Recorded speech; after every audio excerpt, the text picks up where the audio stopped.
Bu. Oi, gente, tudo bem? Hoje a gente vai falar um pouquinho sobre refração da luz. A gente já trabalhou um pouquinho sobre ótica, né? Vocês podem ver na aula aqui em cima, mas hoje a gente vai aumentar um pouquinho esses conhecimentos e ver esse fenômeno que a gente conhece como refração da luz. Antes mesmo da gente ver refração da luz, a gente vai relembrar alguns termos vistos na aula sobre ótica, né? Que são os meios, a interação da luz com os meios. Então, no meio transparente, que a gente tem ali na primeira imagem, né? Nessa primeira imagem, a gente tem que o meio transparente, a luz consegue passar normalmente, e aí eu consigo enxergar o que está atrás desse meio, então atrás do vidro, por exemplo, nitidamente, né? Então ela não sofre nenhum desvio nesse caminho e eu consigo ter uma nítida noção do que está atrás. Já no meio translúcido, a luz sofre alguns desvios e a gente, por exemplo, não consegue enxergar nitidamente o que está lá. Ou a gente tem alguma ilusão de ótica, né? Aí a gente vai ver o que vai acontecer. E no meio opaco, a luz não passa. A luz bate, uma parte dela é absorvida e uma parte dela é refletida para o nosso olho e a gente enxerga as cores dos objetos, tá bom? Então, existem esses três meios aí de interação e aí é a partir disso que a gente vai trabalhar. Bom, um teste aqui para vocês, né? Eu coloquei naquele primeiro caso do lado de lá, né? Uma moeda, né? Uma caneca, um pedaço aqui da minha garrafa d'água, com uma moeda dentro, né? Sem água. E aí depois coloquei essa mesma pedacinho da garrafa ali com água aqui no segundo caso. E o que a gente observa? Que no primeiro caso, a moeda eu não consigo ver ela totalmente, né? Eu tô vendo só uma parte da moeda. E no segundo caso, eu consigo já ver um pouquinho mais sobre essa moeda. Bom, por que isso acontece, né? A adição da água, a moeda se torna mais visível, eu consigo ver mais da moeda, porque a luz está sendo desviada. O que isso acontece? Que a direção de propagação do raio, ao mudar de meio, ela é alterada. Então, a luz incide, bate lá na moeda e reflete para os nossos olhos. Nessa reflexão, ela sai de dentro da água e vem até o nosso olho. E nesse sair de dentro da água e vir até o nosso olho, acontece um desvio, né? Porque eu mudo de meio, mudo de densidade do meio ali, tá bom? Então, é mais ou menos isso que a gente vai estudar quando a gente estuda refração. Então, é mais ou menos aqui, ó, o que acontece. Eu sempre aponto para o lado errado, né? O que acontece? Tem a moeda aqui, né? E aí, no primeiro caso, eu não conseguia enxergar toda a moeda, o raio estava vindo reto, né? O raio de luz. E já no segundo caso, como eu tô saindo de um meio, né? Que é a água indo para outro, sofre um desvio. E nesse desvio, a gente consegue enxergar mais da moeda. Isso acontece também, por exemplo, no nosso dia a dia, quando a gente observa o Sol, é um exemplo, né? Então, o Sol, né, que a gente tem aqui, a gente tem a sensação que vê ele em linha reta, né? Mas, na verdade, o que está acontecendo? A luz, quando vem do Sol, ela sofre um desvio ao entrar na atmosfera. Então, eu venho do vácuo, né? Que é lá do Sol, a luz vem, o raio de luz vem, e ao entrar na atmosfera, ela sofre um desvio, e aí a gente tem a sensação que o Sol está em linha reta aqui, né? Mas, na verdade, o Sol está um pouco mais para baixo. Aqui, extrapolando no desenho, mas, na verdade, o Sol está um pouquinho mais para baixo. Então, a gente dá o nome de refração ao fenômeno de desvio da trajetória dos raios luminosos ao atravessarem diferentes meios de propagação. Então, quando a gente muda de meio, os raios luminosos sofrem um desvio, tá? Bom, então aqui, para o estudo das refrações, né? O estudo das leis das refrações vem instigando muitos cientistas ao longo de todos os anos, né? Ao longo dos anos. A primeira tentativa de relacionar a deformação da imagem dos objetos inseridos na água, a princípio, né, e depois que foi para os outros meios, com a mudança da trajetória da luz, foi atribuída a o Cláudio Ptolomeu entre 90 e 168, o ano, né? Então, por ali, o Cláudio Ptolomeu, lá na Grécia Antiga, já tentou fazer alguma associação entre desvio e tal. E aí foi o primeiro estudo que a gente teve. Mas só depois de 1500 anos, depois de Ptolomeu, foi que um físico holandês, o Willy Brood-Snell, né, o conhecido Snell, que vocês já devem ter ouvido falar, se já estudaram um pouquinho sobre óptica e refração, né, foi que conseguiu obter dados mais apurados para analisar esse fenômeno de entrar no meio e para o outro, o que acontece com a luz.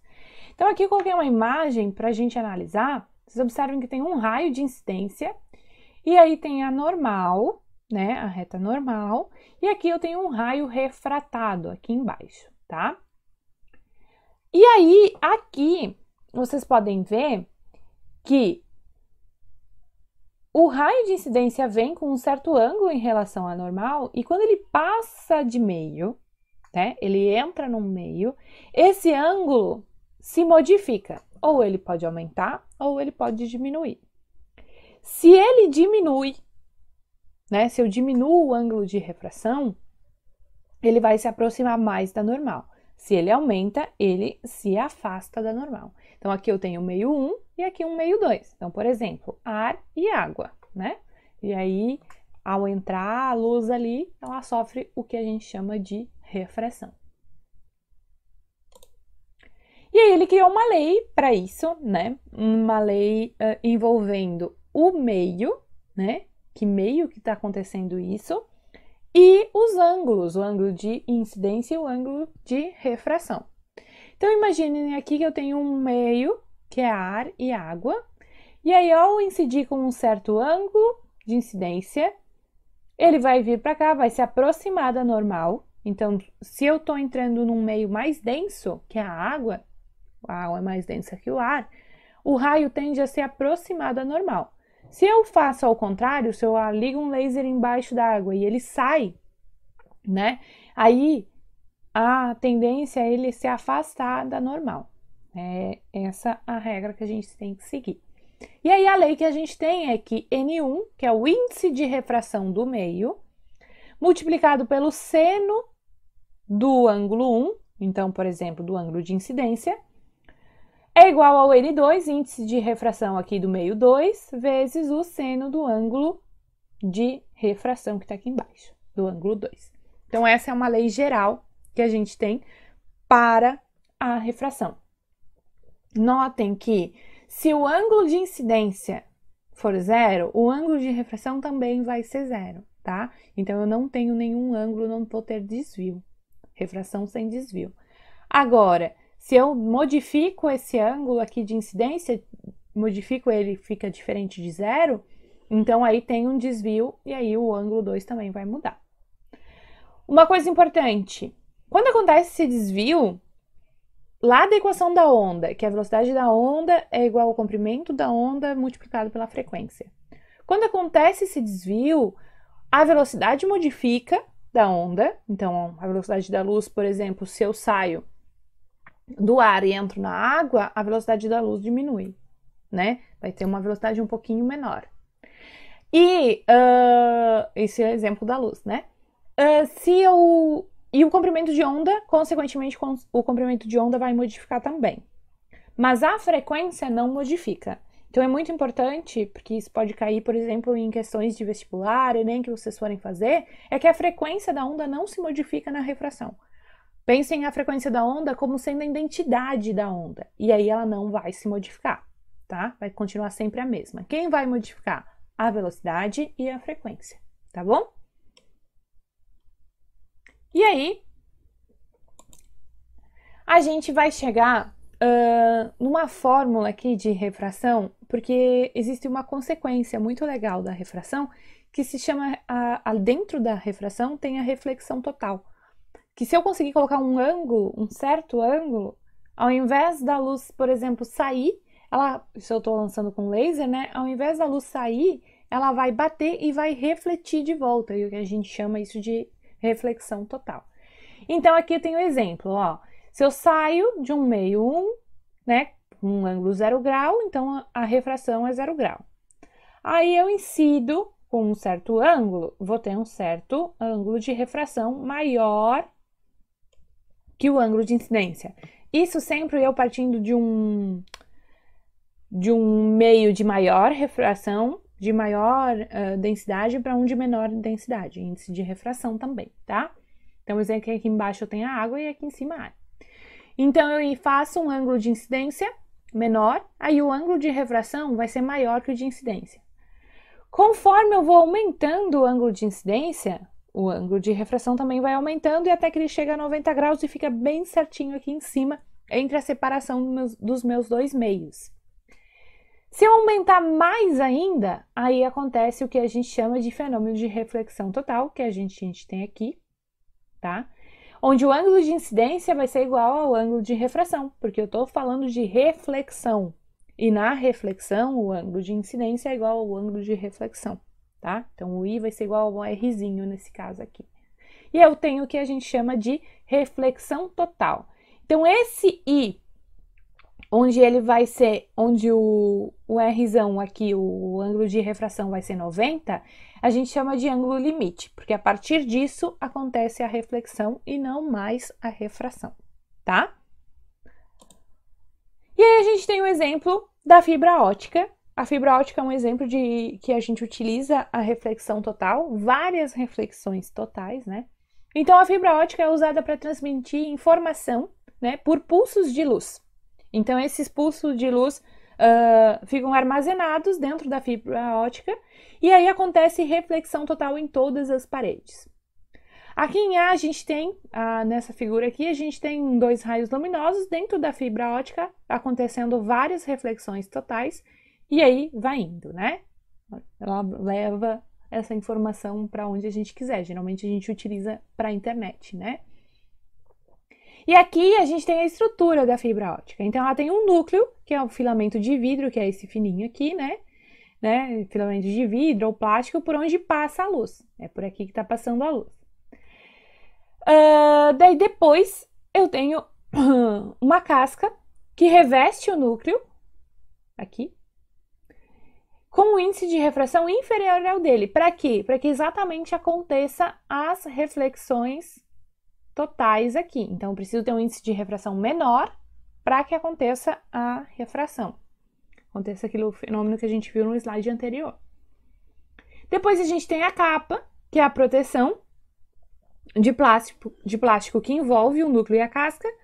O isolamento, que está aqui, que é de fibra, né, que ajuda a proteger o núcleo contra impactos e tensões. E por último, aqui por fora de tudo, a bainha, que é a capa que cobre toda a fibra ótica. Então, pode ser de plástico, enfim, né? Toda a capa que cobre a fibra ótica. Hoje em dia, é a principal forma de fornecimento de internet de banda larga, de alta velocidade, porque aqui a gente tem poucas perdas de sinal, de energia ao longo da fibra ótica, né? Ao contrário que é por cabo, onde a gente tinha menos isolamento, tá bom? Então, um exemplo aqui de refração e reflexão total. Outro exemplo que a gente tem é na fabricação de diamante. Gente, o diamante é um composto de carbono, né? Então, como grafite, né? É um composto de carbono. Só que ele é naturalmente cristalizado a uma alta pressão. Então, eu pego o carbono, coloco muita pressão e aí ele vira o diamante, né? E aí ele pode ser lapidado. E aí, como nas figuras, essa lapidação tem o objetivo de fornecer para que quando a grande parte da luz incidente tenta voltar para o ar, mas conforme a incidência desses ângulos, que são maiores que 24 graus, sofre reflexão total lá dentro do diamante. E é isso que provoca esse efeito bem luminoso que a gente pode ver ali, tá bom? Então, um pouquinho sobre as miragens. As miragens também são consequências do fenômeno da refração e reflexão total, que é o que a gente está trabalhando aqui, que é uma consequência do ângulo limite, né? Então, nos dias muito quentes, a estrada absorve esse calor, né? E aí libera também calor ali. E aí a camada logo acima do asfalto fica mais quente, fica com uma maior temperatura do que as camadas acima, né? E aí a luz ao incidir, vem do índice de refração, que é do ar frio, que ele é menos denso, e entra num mais denso, que é a camada de ar quente que eu tenho aqui próxima à Terra. E aí, ao fazer esse processo, ele sai de um meio de índice de refração maior para um de índice de refração menor. E aí, o que vai acontecer? Vai acontecer um fenômeno de refração, de reflexão total aqui, né? E aí, nesse processo de reflexão total, a luz refletida pelas nuvens sofre uma refração repetidas vezes nas camadas de ar quente, próxima à estrada, até que o ângulo de incidência dessa luz supere o ângulo limite. E aí vai acontecer a reflexão total. E aí a gente tem a impressão de ver a pista molhada, mas na verdade apenas é a imagem da nuvem refletida pela camada de ar quente que a gente tem ali. Então vocês podem observar aqui embaixo, ó, parece que está molhada essa pista, mas na verdade é apenas uma ilusão de ótica que acontece por causa da reflexão total. O mesmo efeito que a gente tem nas estradas também ocorre no deserto. Então, aquela história de pessoas que estão no deserto e veem lagos, né? As miragens, é verdade, mas é explicado pela física, pelo fenômeno de refração total. Então, a luz vinda das árvores, aqui no primeiro caso, né? Pode sofrer reflexão total nas camadas de ar quente próximas ao chão, igual no caso das estradas, e isso dá ilusão de ótica que tem um lago no meio do deserto, como a gente pode ver aqui, ou como a gente pode ver aqui, de uma foto mesmo batida no deserto, onde esses animais aqui parecem mesmo que estão no meio de um lago, mas na verdade não é, né? É apenas uma ilusão de ótica por causa da reflexão total e da refração. Gente, então essa foi a nossa explicação de hoje sobre refração. Espero que vocês tenham gostado. Coloquem dúvidas, sugestões, tudo isso aqui nos comentários para a prof. Todos os comentários e dúvidas são bem-vindos. Não esqueçam de se inscrever nos canais aqui, né, no Facebook, no Instagram, no Twitter, Prof. Tai Física. Podem se inscrever lá. Eu sempre comento muita coisa, tem muito conteúdo no Instagram e no Twitter também. Deixa um curtir aqui na aula e eu espero vocês na nossa próxima aula semana que vem. Um beijo e tchau, tchau!